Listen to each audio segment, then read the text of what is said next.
மாக இருக்கிறது. ඒ වගේම මේ නත්තල් මාසෙ නිසා අපි කොහොමද නත්තල් සමරන්නේ මේ වගේ ව්‍යසනයක් සිදු වෙච්ච කාලෙක. ஆகவே நாங்கள் கிறிஸ்துமஸ் நத்தாள் தினத்தை நாங்கள் கொண்டாட இருக்கிறோம். இவ்வாறான அசௌகரியமான ஏற்பட்டதான காலகட்டத்தில் எவ்வாறு நாங்கள் அதை கொண்டாடலாம்? අපි දන්නවා මරියාතුමිය සහ යොසෙපුත් තම නගරය ගලිලේ නසරත් අත්හැරලා අවතැන් වෙලා එන්න සිද්ධ වුණා ඒ අගස්ටස් සීසගේ ආඥාව අනුව සංගණනයක් ගන්න ඒගොල්ලන්ගේ පරපුරේ නගරේ වූ බෙත්ලහෙමට ඒගොල්ලෝ ආවා. அங்கே அகஸ்து ராயனால் பிறப்பிக்கப்பட்ட கட்டளை நிமித்தமாக அவர்கள் இடம்பெயர்ந்து தாங்கள் சொந்த இடத்துக்கு குடிமதிப்பு எழுதும்படி அவர்கள் வந்தார்கள். மரியா සහ யோசேப் එහෙම අවතැන් වුණා. யோசேப்பும் மரியாலும் அவர்கள் இடம்பெயர்ந்தார்கள். අවතැන් වුණා කියන්නේ ඒගොල්ලෝ බෙත්ලහෙම් නගරයට ඇවිල්ලා තැනක් හෙව්වට හම්බුනේ නැහැ. සමහර විට ඒ බෙත්ලහෙමේ තානායම ගණන් වැඩි වෙන්නත් පුළුවන්. ඒ නිසා ඒගොල්ලන්ට ලැබුණේ ගබගාල. ඒක තමයි සත්තු නවත්තලා හිටියේ, බුරු ඉන්නේ නැති, එළුවෝ ඉන්නේ නැති, මේ බැටළුවෝ ඉන්නේ නැති එහෙම තැනක තමයි ඒගොල්ලන්ට ලැබුණේ. ஆகவே குடிமதிப்பு எழுதப்பட்டதான நாட்கள் நிமித்தமாக மக்கள் எல்லாம் தாங்கள் தங்கள் சொந்த ஊருக்கு வந்தபடியினாலே அவர்களுக்கு தங்கம் இடம் இல்லாதபடி நிமித்தமாக ஒரு மாட்டு தொழுவம் கிடைத்தது. அதிலே பார்க்கும்போது எங்களுக்கு பெரிய மாடுகள் மற்றும் கழுதைகள் போன்றதான மிருகங்கள் இருக்கக்கூடியதான ஒரு தொழுவம் தான் இவர்களுக்கு கிடைத்தது. සමහර විට අනිත් එඬේරුත් එහෙම හිටියද දන්නේ නැහැ. මරියාතුමී ඉතින් අපි දන්නවා කාන්තාවගේ ඊටාම සංවේදී මුක්තක් කුළුඳුල් දරුවෝ ඉපදෙන එක ඊටාම අමාරු තැනක ඇයට ඉන්න සිද්ධ වුණා අසීරුවෙන්. ஆகவே ஏனைய மற்றைய மேய்ப்பர்கள் இவ்வாறான அசுவங்களுக்கு முகம் கொடுத்தார்களோ தெரியாது. ஆனாலும் மரியாள் தன்னுடைய தலைப்பிள்ளை பிறப்புக்கு அது மிகவும் முக்கியமான ஒரு பிறப்பா இருக்கிறபடினாலே, ஆனால் அவரும் கூட ஒரு அசௌகரியமான சூழ்நிலை முகம் கொடுத்து அவ்வாறான இடத்தை தெரிவு செய்ய வேண்டிய வந்தது. දැන් කියන විදිහට 350ක් විතර මැරිලා තිනවා. තව 370ක් විතර අවතැන් වෙලා කියන්නේ මැරුණු ශරීර හොයාගන්න බැරි වෙලා මිලියන එකක් විතර ගේ දොර නැති වෙලා රොමේව වෙලා තැන් තැන් වල ඉන්නේ. இப்பொழுது நாங்கள் இந்த சீரற்ற கால நிமித்தமாக அனர்த்தங்கள் நிமித்தமாக 350 பேர்கள் மரணமடைந்தும் மேலும் 360-70 பேர்பட்டர்கள் காணாமல் இன்னும் மண்புல்லாக புதையுண்டும் எடுக்க முடியாமல் சூழ்நிலை இருக்கிறது. அதே போல கிட்டத்தட்ட 10 லட்சத்துக்கும் அதிகமான மக்கள் இடம்பெயர்ந்து இருக்கிறதான ஒரு சூழ்நிலையான செய்தியை நாங்கள் கேட்கின்றோம். ඉතින් ඒ ශුද්ධ පවුලට තිබුණු අශීරුතාවය එක අපේ හද බැඳෙනවා.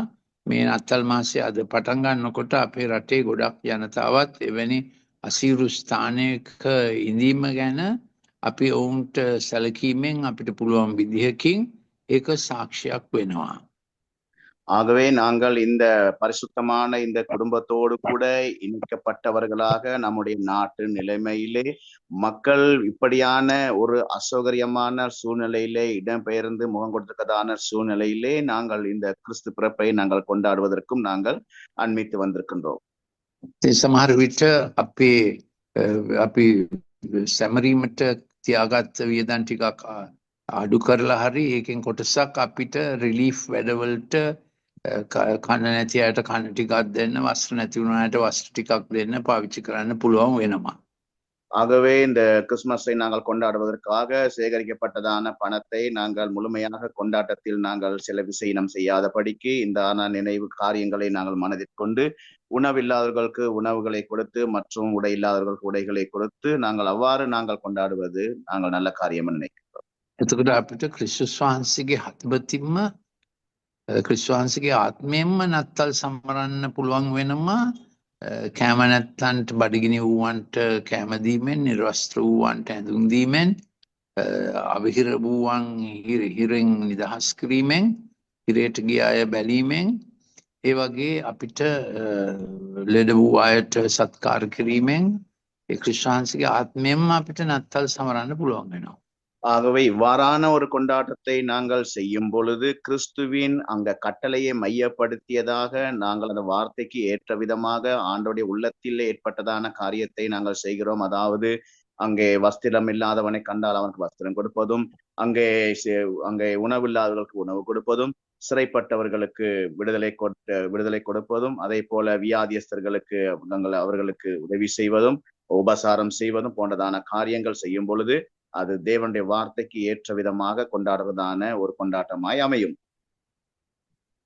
ඒ වගේම දෙව්දූතයෝ කිව්වා ඉන්දියරුන්ට ගවරුවක බාවා ඉන්නවා රෙදි වලින් පාංකඩ වලින් ඔතපු දරුවෙක් ඒ දාවිද්ගේ නුවර ස්වාමියෝ ක්‍රිස්තුස් නම් ගැලවුම් කරුවානෝ. ஆகவே உங்களுக்கு கிறிஸ்தியனும் இரட்சகர் அங்கே தாவீதின் ஊரிலே பிறந்திருக்கார். பிள்ளையை அங்கே துணியிலே சுற்றி முன்னணியிலே கிடைத்திருக்க காண்பீர்கள். இதுவே உங்களுக்கான அடையாளம் என்று மேய்ப்பர்களுக்கு தேவதூதனால் உரைக்கப்பட்டதான செய்தி. ඉතින් මේ නත්තලේදී අපිට අපි ගත්ත ඇඳුම් ටිකක් නත්තල සඳහා අවතැන් වූ අය නිර්වස්ත්‍ර වූ අය සමග බෙදා ගන්න පුළුවන් වෙයි. ஆகவே இந்த கிறிஸ்துமஸுக்காக நாங்கள் எடுத்ததான புதிய புத்தாடைகளை நாங்கள் இவ்வாறு உடை இல்லாதவர்களுக்கும் அங்கே கஷ்டப்பட்ட எளியவர்களுக்கும் நாங்கள் செய்வது மூலம் அது நல்ல காரியமாக அமையும். ඒ වගේම ව්‍යසනයක් වුණ කල ඒගොල්ලන්ට දෙයියෝ සිහි වෙනවා. අනතුරෙන් බේරුණ අය 99න් ජීවිතේ ගලවා ගත්ත අයගේ හදවතේ කැකෑරීමක් තිබෙයි. දෙයියෝ බැලුවා වගේ කියලා. ඒ නිසා වෙනදට වඩා අපිට සාක්ෂි දරන්න ප්‍රස්තාවකුත් තිබෙනවා. ஆகவே இழப்புகள் நிமித்தமாக வேதனைப்பட்டவர்களுக்கும், ஆகவே அவர்கள் உயிர் ஆபத்திலிருந்து தப்பித்து அங்கே மனங்களை தேற்றத்தக்கதாகவே கடவுள் எங்களுக்கு அனுக்கிரகம் பண்ணினார் என்று சொல்லும் அளவுக்கு அவர்களுக்கு நன்மை உண்டாக காரியங்கள் அமையும். අපිට ලංකාවේ අවශ්‍යයි ඉන්කානේෂනල් ඉවැන්ජලිසම් එකක්. ඒ කියන්නේ මාංශයනික සුබස්නායනයක් ඔවුන්ගේ අමාරුවට අපි ඉපදිලා සුභාරංචිය බෙදා ගැනීම. ஆகவே நாங்கள் அவ்வாறான ஒரு உணர்வு ரீதியாக மாம்சத்தில் கூட அவர்களோடு கூட நாங்கள் இரண்டரை கலந்தவர்களாக அறிவிக்கக்கூடியதான அவர்களோடு அங்கே பின்னி பிணைக்கப்பட்டதான ஒரு சுவிசேஷம், தெளிவான ஒரு சுவிசேஷம் இந்த நாட்களில் அறிவிக்கப்படுவதற்கு ஏதுவாக அந்த முறைகள் அமைகிறதா இருந்து අපි දන්නවා යේසුස් වහන්සේගේ උපතේදීත් උන්වහන්සේගේ ජීවිතචර්යාවේදීත් විපතේදීත් උන්වහන්සේ මිනිස්සුන්ගේ දුක සමග කිට්ටුවෙන් හිටපු නිසා උන්වහන්සේගේ සුභාරංචිය බෙදා ගන්න පුළුවන් වුණා. ஆகவே கிறிஸ்துவுடைய பிறப்பும் அவருடைய வாழ்க்கை முறையில் ஏற்பட்டதான சுவிசேஷத்தின் ஊழியத்தின் காரியங்களை அமையும் பொழுது மக்களுடைய துக்கங்களை, வேதனைகளை அங்கே இனம் காணத்தக்கதாக அதற்கு ஏற்ற விதமாக அந்த வார்த்தைகளை பகிர்ந்து கொள்வதற்கு ஏதுவாக அவர் செயல்பட்டதை நாங்கள் பார்க்கின்றோம். අපි යමු අපේ සභාවට ළඟම තියෙන ඩිසාස්ටර් සෙන්ටර් එකට ගිහිල්ලා අපිට කරන්න පුළුවන් දෙයක් අපි කරමු. ஆகவே நாங்கள் எங்களுடைய சபையில் அண்மையில் இருக்கிறதான இடம் பெயர்ந்து இருக்கிறதான தற்காலிக முகாம்களில் இருக்கிறவர்கள் மத்தியிலே நாம் கடந்து சென்று அவர்களுக்கு உபசாரம் செய்வோமாக. අපි හිතනවා මේ නත්තලේ මත්පැන් වලට සල්ලි වියදම් වෙන එක සම්පූර්ණයෙන්ම නැති වෙන තරමට එයි මෙච්චර ව්‍යසනයක් රට තුල ගිය නිසා අපි වගේ ක්‍රිස්තුස් වහන්සේ අදහන අය කොහොමද මත්පැන් බොන්නේ නැහැ. නමුත් සාමාන්‍ය ක්‍රිස්තියානි නාමයෙන් දරන අයත් හිතන්න මේ වගේ කාලෙක කොහොමද අපි මත්පැන් බීලා ජොලි කරන්නේ, ඒ වියදම අපි දෙනවා කියලා ව්‍යසනයටපත් වූ අයට. ஆகவே நாடானது இவ்வாறான ஒரு இக்கட்டான அசௌகரியமான சூழ்நிலைக்கு பின் தள்ளப்பட்டு இருக்கிறபடியினாலே அதிகமாக போதை மதுபானத்துக்கு செலவிடுறதான பணங்களை கூட அவர்கள் செலவு செய்யாமல் யோசிக்க கூடும். ஏனென்றால் கிறிஸ்தவர்களா இருக்கிறவர்கள் நிச்சயமாக மதுபானம் குடிக்க மாட்டார்கள். அதை அல்லாதவர்கள் கூட இவ்வாறான நாட்டு நிலைமை இருக்கும் பட்சத்திலே நாங்கள் எவ்வாறு குடித்து வரைத்து சந்தோஷமா இருக்கிறது, இந்த பணத்தை நாங்கள் இவ்வாறான இழப்பு விட அங்கு குறைவுள்ள மக்களுக்கு நாங்கள் செய்வோம் என்றதான எண்ணம் வரத்தக்கதாக ஒரு பொதுவான ஒரு கூட்டு உருவாகிறதை நாம் பார்க்கலாம். අපිට මතකයි සුනාමි එක ආවම දකුණයි නැගෙනහිර තීරයයි ගොඩක් විනාශ වුණා. ඒකෙද්දී ඒකට බැහැලා ඒ වේදනාව බාර අරන් වැඩ කරපු අයට ගොඩක් ප්‍රස්තාව ලැබුණා සුභාරංචි බෙදා ගන්න. ஆகவே சுனாமி பேரலை நிமித்தமாக அழிவு ஏற்பட்டது நிமித்தமாக கிழக்கிலும் தெற்கிலும் பாரியதான ஒரு அழிவு ஏற்பட்ட சந்தர்ப்பத்திலும் இவ்வாறான காலகட்டங்களிலே மக்கள் இறங்கி இவ்வாறான சமூகத்திலே மக்கள் மத்தியிலே சேவைகளை செய்யும் பொழுது அவர்களுக்கு அநேகமான சந்தர்ப்பங்கள் கிடைத்தது சுவிசேஷத்தை பிரசங்கிப்பதற்காக.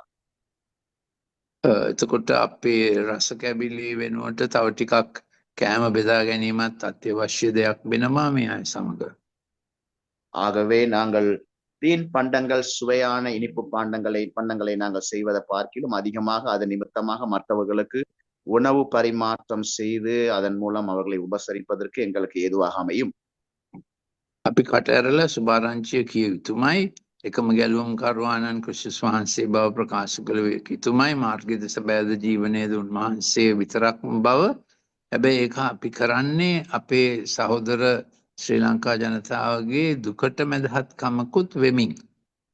ஆகவே நாங்கள் இலங்கையிலே வேதனைப்பட்டிருக்கதான மக்களுக்கு நாங்கள் மத்தியஸ்தர்களாக அவர்கள் மத்தியிலே நாங்கள் உபசாரம் பணிகளை செய்வதோடு கூட கிறிஸ்துவே மெய்யான தேவன் என்று இயேசுவை கிறிஸ்து என்று நாங்கள் சுவிசேஷத்தை அறிவிப்பதோடு கூட அவரை வழியும் சத்தியமும் ஜீவனமா இருக்கிறார் என்றதான செய்தியையும் நாங்கள் நிச்சயமாக அவர்கள் மத்தியிலே சொல்ல வேண்டிய நிர்பந்தத்துக்கு தள்ளப்படுகிறோம். මේක ලංකාවේ ලොකු ප්‍රශ්නයක්. රිලීෆ් කරන අය ඉවැන්ජලිසම් කරන්නේ නැහැ, ඉවැන්ජලිසම් කරන අය රිලීෆ් කරන්නේ නැහැ. මේක වෙනස් කරන්න හොඳ අවස්ථාවක් දැන් තියෙනවා. இலங்கையில் இப்பொழுது இருக்கிறதான ஒரு பிரச்சனை தான், அங்கே நிவாரணங்களை செய்கிறவர்கள் சுவிசேஷத்தை அறிவிப்பதில்லை, சுவிசேஷம் அறிவிப்பவர்கள் நிவாரணங்களை செய்வதில்லை. ஆகவே இந்த நிவாரணங்களை செய்து கொண்டே சுவிசேஷத்தை அறிவிப்பதற்கு ஏதுவாக இது ஒரு நல்ல ஒரு தருணமாக அமையும் என்று நாங்கள் நினைக்கிறோம். දේශයත් සභාවත් නැවත උපාදනයක් ලබන්න හොඳ ප්‍රස්තාවක් සමගාමීව. ஆகவே அங்கே தேசமும் மக்களும் மறுபிறப்பு அடைவதற்கு இவ்வாறான ஒரு சுமூகமான ஒரு சூழ்நிலையான சூழல் அங்கே சாதகமாக அமையும். රජයත් බොහොම අසීරු තත්ත්වයක ඉන්න නිසා අපි මේක උදක්ම මේක යෙදෙමු. அரசாங்கம் ஒரு இக்கட்டான நிலைமைக்கு முகம் கொடுக்கிறபடினாலே நாங்கள் இதிலே ஒரு நன்மை உண்டாக ஏதுவதற்காக நாங்கள் பணிகளை செய்வோமாக. රජයට නොහැකි වූ දේ ගැන දෝෂාරෝපණය කිරීමෙන් වෙන්නේ අපිට සුභාරංචිය ප්‍රකාශ කරන්න තියෙන ශක්තිය හීන වෙන එක විතරයි. ஆகவே அங்கே அரசாங்கம் அங்கே செய்யாத காரியத்துக்கு நாங்கள் குறைகள் சொல்லுவதற்கு எதுவாக அமைவும் எப்படி என்று அமையாதபடிக்கு நாம் சுவிசேஷத்தை அறிவிக்கிற காரியம் நிறுத்தப்படும் பொழுதுதான் அங்கே குறை உண்டாகுமே தவிர இல்லாத பட்சத்திலே அந்த இடத்திலே நாங்கள் நிறைவு செய்ய ஏதுவாக அமையும். අපි දේශයේ දුක අපේ ආත්මික ගර්භාෂයට ගත්තම ඇත්තෙන්ම අලුත් ළමෙක් වගේ ලංකාවේ ඉපදෙයි. தேசத்தில் ஏற்பட்டிருக்கதான அசௌகரியமான துக்ககரமான நிலைமைகளை எங்களுடைய ஆவிக்குரிய கற்ப வேதனையாக நாங்கள் மாற்றி அமைக்கும் பொழுது தேசத்திலே நன்மை உண்டாகும். මේ ගැන අපි උත්සුක වෙමු. இதை குறித்து நாம் சற்று ஆழமாய் யோசிப்போமாக. ස්වාමීන් වහන්සේ අපිට සපයයි. අපේ මේ වලට හැකි ආර්ථික මූල්‍යමය හැකියාව තියෙන සංවිධානයක් කවෙමු. ඒ විතරක් නෙමෙයි අපි පෞද්ගලිකව වියදමක් දරමු මේ සඳහා ආත්මයක් ගලවා ගැනීමට අපේ ප්‍රදේශයේ වූ ව්‍යසනය ගැන දෙවියන් වහන්සේගේ එඬේරු අපි නිසා. ஏனென்று சொன்னால் நாங்கள் இவ்வாறான ஒரு காரியத்திலே சூழ்நிலையிலே நாம் செலவு பண்ணுகிறதான இந்த செலவு இனங்களை கொண்டு நாங்கள் அங்கே இவ்வாறு குறைபாடு உள்ளவர்கள் மத்தியிலே நாங்கள் அந்த செலவினத்தை செய்து அவர்களை வென்று கொள்வதற்கு ஏதுவாக ரட்சிப்பதற்கு ஏதுவாக நம்முடைய பணிகளை செய்வோம். காரணம் ஆண்டவன் நம்முடைய பிரதான மேய்ப்பராய் இருக்கிறபடியினாலே. අපි හැමෝම දන්න පදයක් ප්‍රසිද්ධම පදයක් තමයි ගීතාලේ 23. ඒකේ මරණ සෙවන මිත්‍යාවත මැදෙන් යන්නේ නමුත් ඔබගේ දන්නේ නැහැ සැරයටියෙන් මට සංසීම ලැබේ කියන එකම තියෙනවා.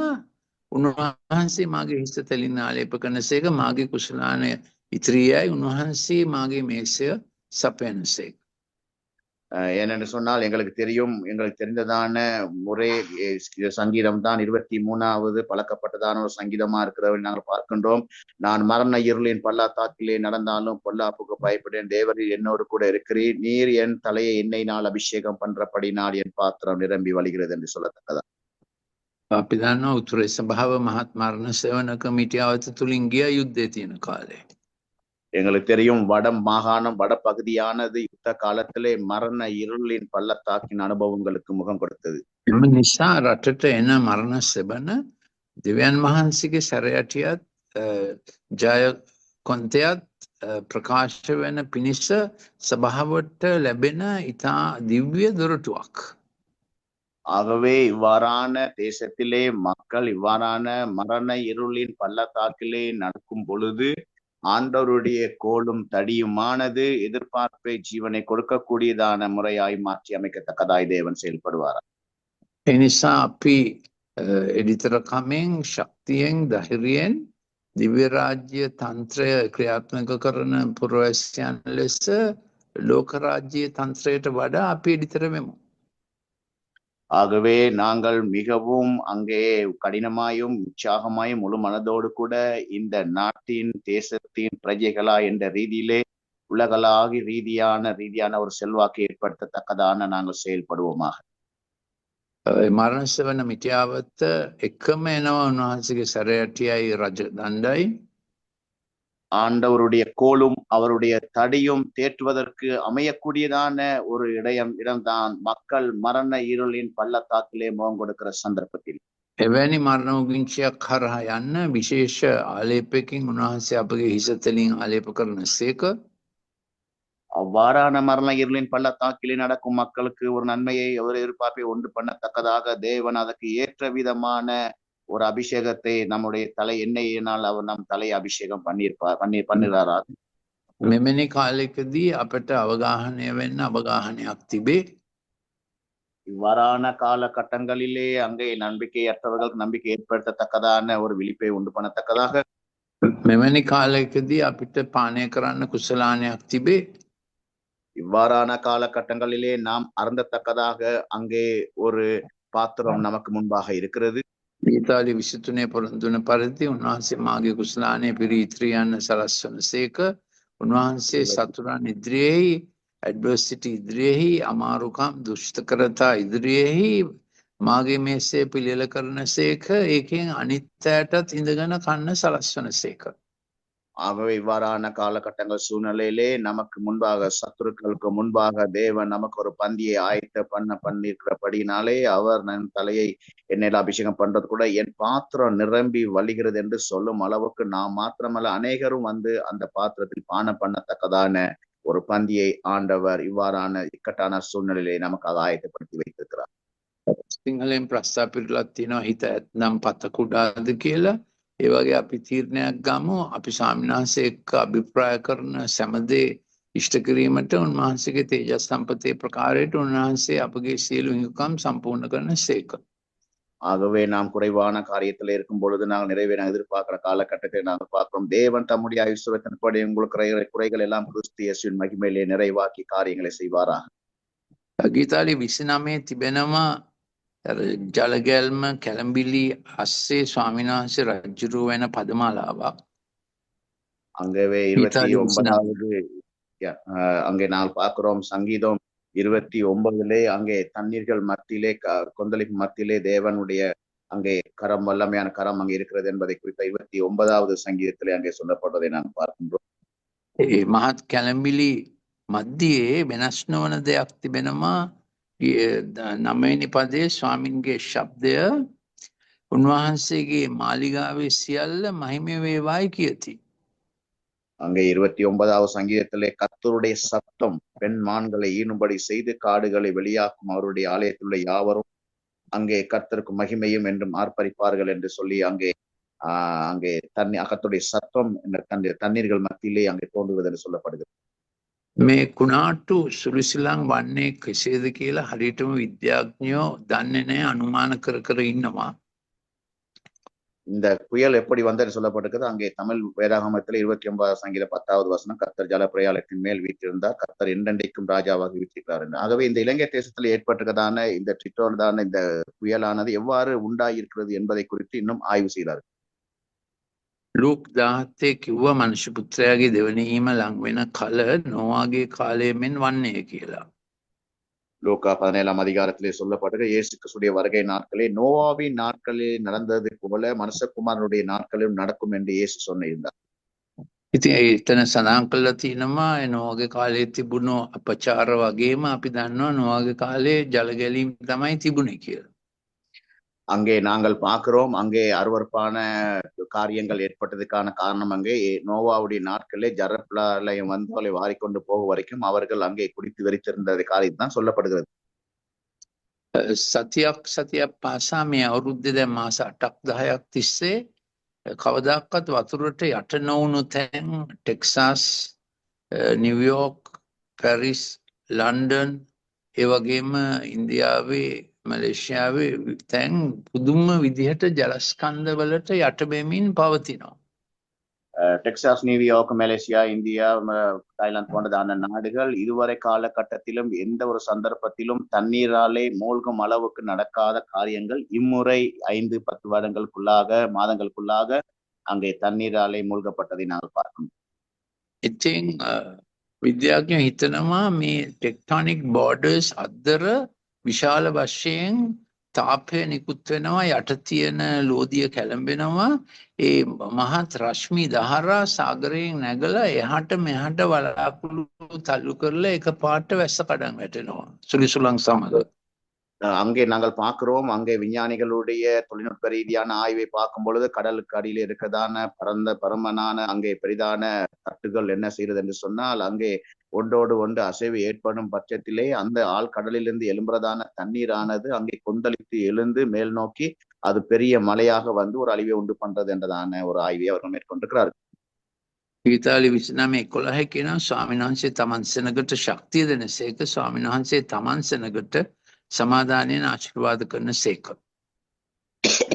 நாங்கள் பார்க்கிறோம், அங்கே சங்கீதம் 29வது சங்கீதத்திலே 11வது வசனத்தின்படி நாங்கள் பார்க்கும் பொழுது, ஆண்டவர் அந்த ஜனங்களுக்கு வேண்டியதான பலனை கொடுத்தார், கர்த்தர் தமது ஜனத்திற்கு சமாதானம் அருளி அவர்களை ஆசீர்வதிப்பார் என்று 29வது சங்கீதம் 11வது வசனம் சொல்லுகிறது. ඔබට මීට වඩා දැනගන්න ඕන නම් මට WhatsApp එකක් දාන්න 074 211 5011ට. 074 211 5011. அங்கவே இந்த சொல்லப்பட்டதான வாட்ஸ்அப் இலக்கத்திற்கு நீங்கள் ஒரு செய்தியை போட்டு மேலதிகமான விவரங்களை நீங்கள் பெற்றுக்கொள்ள வேண்டுமானால் பாஸ்டர் சொன்னதான இந்த வாட்ஸ்அப் இலக்கத்துக்கு நீங்க தொடர்பு